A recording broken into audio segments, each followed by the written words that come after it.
warahmatullahi wabarakatuh. Waalaikumsalam warahmatullahi wabarakatuh. Baik, di sini kami dari kelompok 7 akan mempresentasikan materi mengenai kutipan, catatan kaki, dan daftar pustaka. Tapi sebelum ke materinya, saya memperkenalkan anggota dari kelompok 7 dulu. Yang pertama Edilita, saya sendiri. Yang kedua ada Nilu Sri Biguna. Yang ketiga ada Andi Diva Zahra. Yang keempat ada Anastasia Fandi, ada Rizky Novela, dan ada Nur Adebia. Langsung saja kita lanjut ke materi. Yang pertama yaitu pengertian kutipan.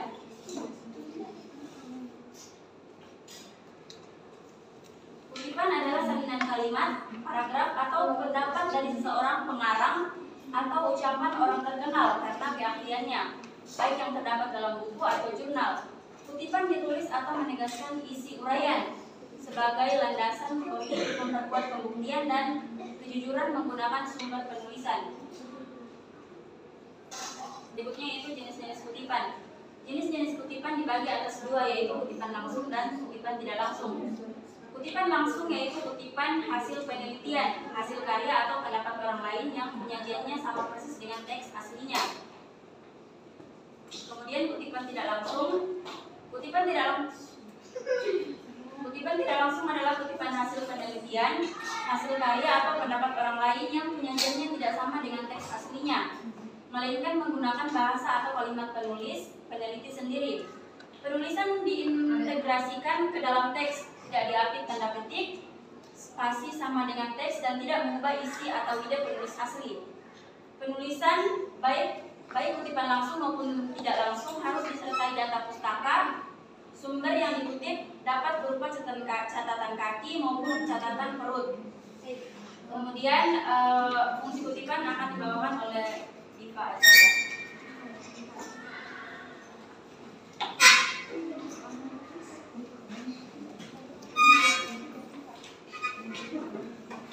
Baiklah, materi selanjutnya adalah fungsi kutipan.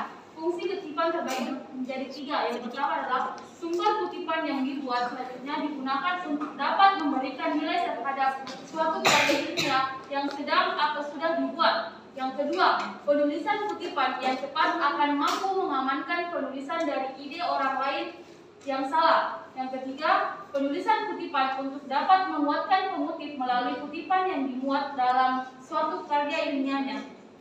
Baiklah, materi selanjutnya kita nanti akan bawa.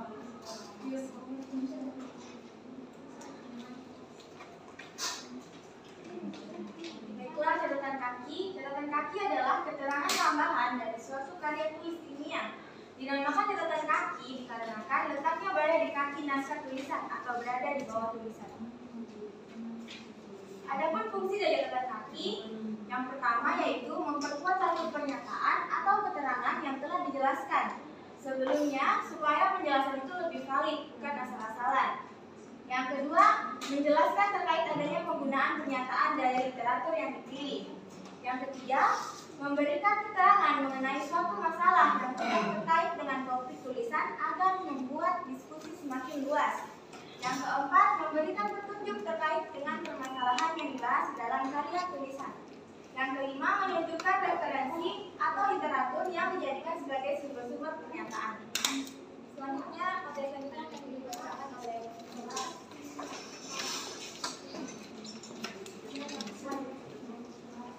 Baiklah, materi selanjutnya daftar pustaka.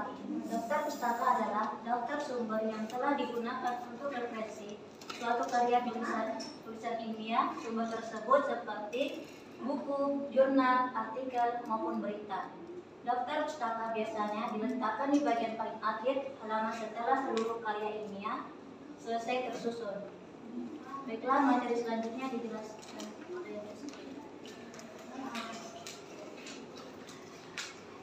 Materi selanjutnya adalah tujuan penulisan daftar pustaka. Ada 4 tujuan penulisan daftar pustaka. Yang pertama, menghindari plagiarisme. Yang kedua, memperkuat tulisan. Yang ketiga, penghargaan bagi pengarang. Dan yang terakhir, membantu pembaca. Yang selanjutnya, unsur-unsur dasar di dalam daftar pustaka. Unsur-unsur dasar tersebut bisa dibilang merupakan dasar cara membuat daftar pustaka. Ada beberapa unsur. Yang pertama, nama pengarang. Yang kedua, tahun terbit. Yang ketiga, judul buku. Yang keempat, tempat terbit. Dan yang terakhir, nama penerbit.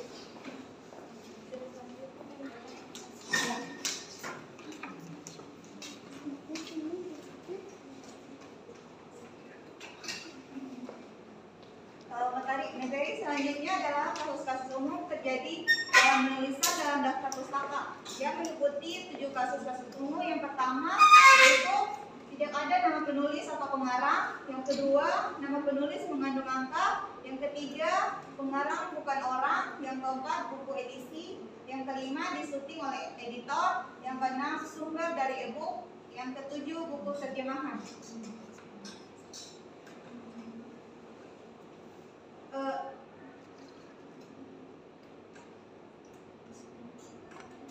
Selanjutnya, cara menulis daftar pustaka dari sumber selain buku, yaitu yang pertama jurnal, yang kedua koran atau majalah, yang ketiga media daring, dan yang keempat sumber audiovisual.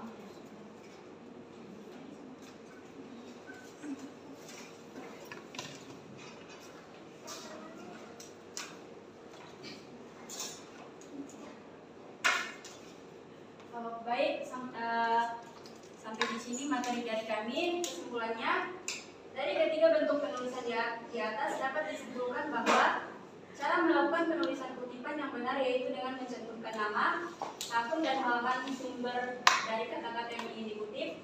Setiap penulisan memiliki gaya penulisannya sendiri, namun tetap harus memperhatikan cara penulisan yang baik dan benar berdasarkan teori yang ada.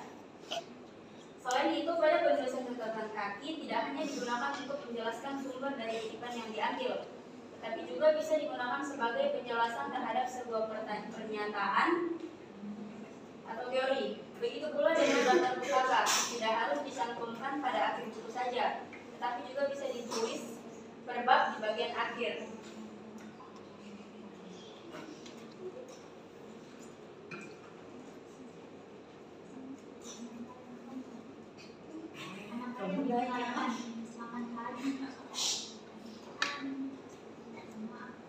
Anak ayam di pekarangan makan padi ketan. Mohon maaf atas segala kekurangan. Terima kasih atas perhatiannya. Apa ada kami membuka sesi pertanyaan. Apa ada yang mau bertanya? Dia cuma ke satu berarti gitu. Silakan. Saya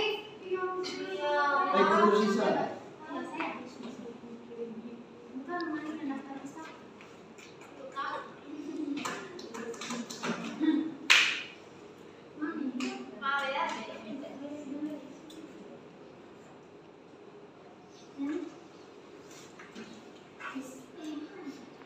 Bismillah, Assalamualaikum warahmatullahi wabarakatuh. Waalaikumsalam warahmatullahi wabarakatuh. Baiklah, saya Irmiatin Khadijah, perwakilan dari kelompok 6, ingin memperkenalkan. Tadi kan di situ dijelaskan kalau daftar pustaka itu biasanya diletakkan di bagian paling akhir halaman setelah seluruh kata ilmiah selesai tersusun. Nah, seperti yang kita kerjakan sekarang mengenai laporan lengkap, itu kan dapusnya itu dia tidak di akhir tuh. Nah, itu kenapa? Kenapa bisa dapusnya tidak di akhir? Apakah dapus bisa juga di tengah ataukah itu kita susun angka salah atau bagaimana? Terima kasih. Assalamualaikum warahmatullahi wabarakatuh.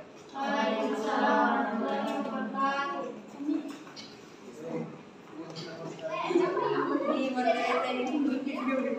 Ini mau nanya.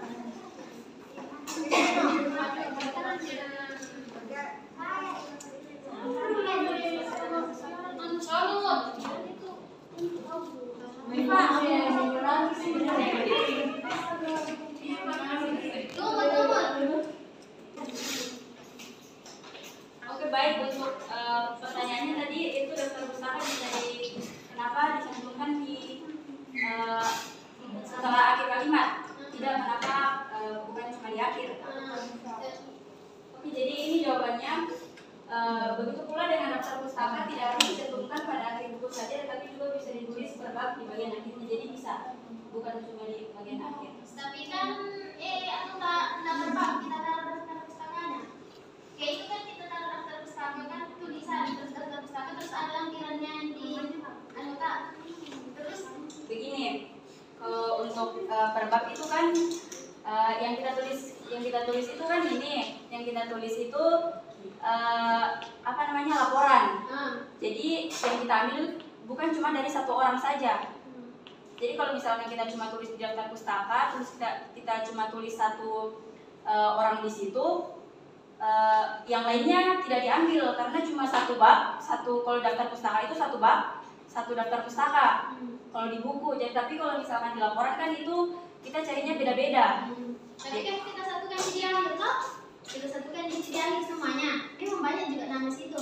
Bisa pertanyaan kan itu laporan kita bukunya kayak tulisan, pembahasannya toh, terus daftar pustaka, terus lampiran. Kenapa bukan lampiran dulu baru daftar pustaka? Karena daftar pustaka kan ditulis di akhir. Kenapa harus daftar pustaka dulu baru lampiran? Namanya juga itu lampiran di akhir. Ini kan bagian dari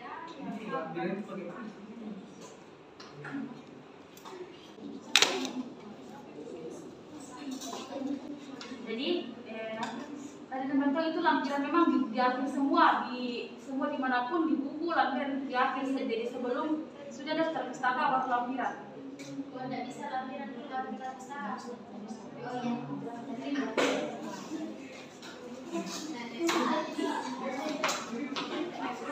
Kedua, satu.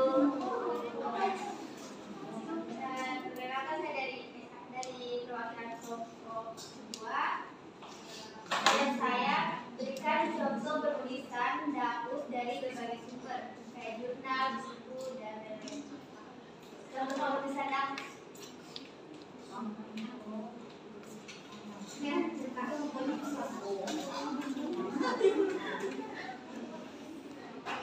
Ada lagi? Satu orang. Siapa? Assalamualaikum warahmatullahi wabarakatuh. Waalaikumsalam warahmatullahi wabarakatuh. Perkenalkan, nama saya Nurtalan Kristin dari kelompok 4. Pertanyaan saya, jelaskan apa yang membedakan catatan kaki dan daftar pustaka. Apa yang membedakan catatan kaki dan daftar pustaka? Terima kasih. Waalaikumsalam warahmatullahi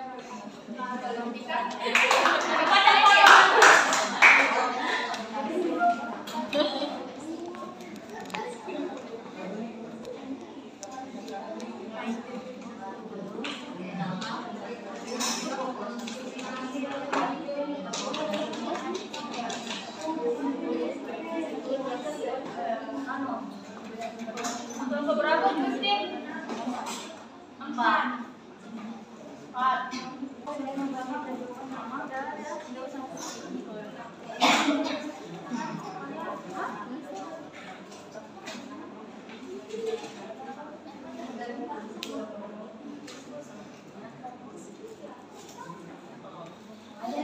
Apa nih, Be?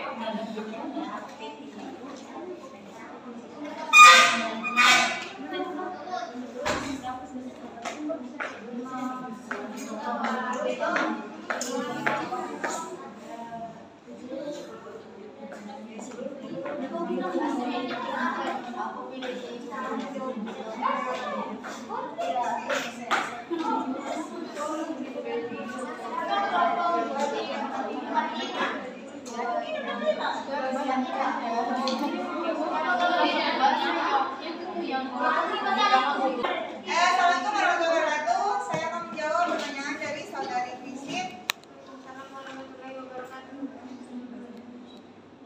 Ini pertanyaannya, bedakan catatan kaki sama daftar pustaka, ya toh? Catatan kaki yaitu keterangan tambahan dari suatu karya tulis ilmiah dinamakan catatan kaki karena letaknya berada di kaki naskah tulisan atau berada di bagian bawah tulisan. Sedangkan daftar pustaka yaitu daftar sumber yang telah digunakan untuk referensi suatu karya tulis ilmiah atau sumber tersebut seperti buku, jurnal, artikel, maupun berita. Sekian dari jawaban saya. Apa saudari bisa menerima? Terima kasih.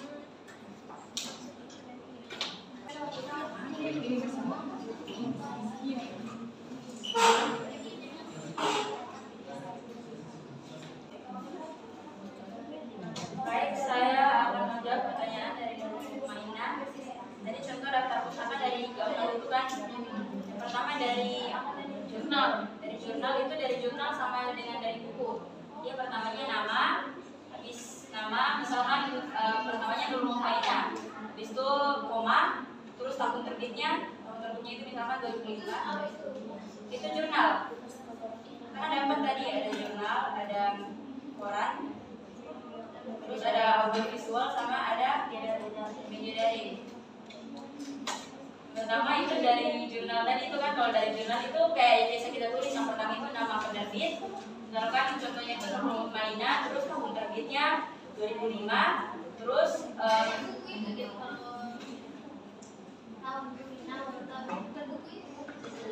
kalau jurnal bagaimana?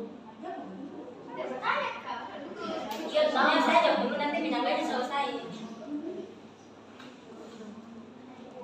Oke Ben, ini saya akan jawab pertanyaan dari kelompok dari Nurul Muhaina tentang contoh daftar pustaka. Yang pertama itu dari jurnal.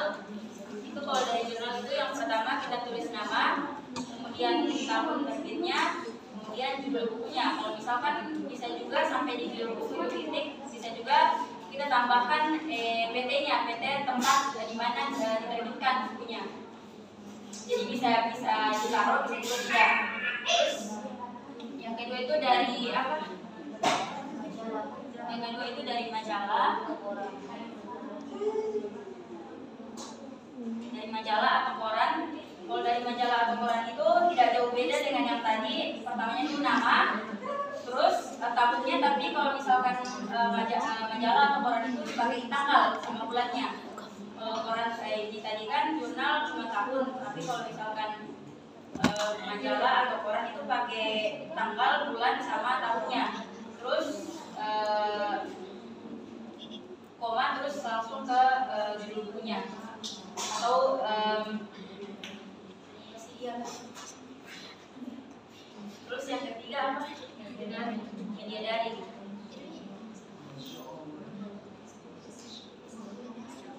Kalau media daring itu pertamanya nama, terus kalau media daring itu tidak dipakai koma tapi pakai titik. Jadi nama terus titik, habis itu dalam kurung tahunnya misalkan 2020, terus balas kurung titik, terus habis itu judulnya. Cuma sampai di situ. Terus kalau misalkan media daring itu jangan langsung judul, tapi jangan langsung kalau misalkan media daring kan awalnya tadi nama terus tahun pakai dalam kurung, tapi pas akhirnya juga pakai tahun terus dipakai tanggal lagi. Jadi tahunnya 2 kali. Yang pertamanya setelah nama, terus terakhirnya setelah judul buku itu pakainya tahun sama tanggalnya. Kalau misalkan audiovisual itu dia nama, terus habis itu judul buku, dan yang terakhir tahun terbitnya. Jadi kalau misalkan audiovisual itu terakhir yang tahun terbit.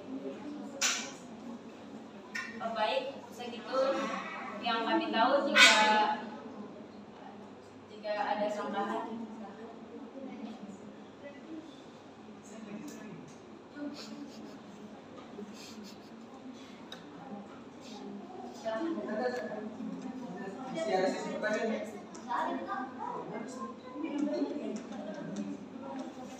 Oke, baik, terima kasih atas perhatiannya. Sampai di sini presentasi kami. Kurang dan lebihnya kami mohon maaf. Wassalamualaikum warahmatullahi wabarakatuh.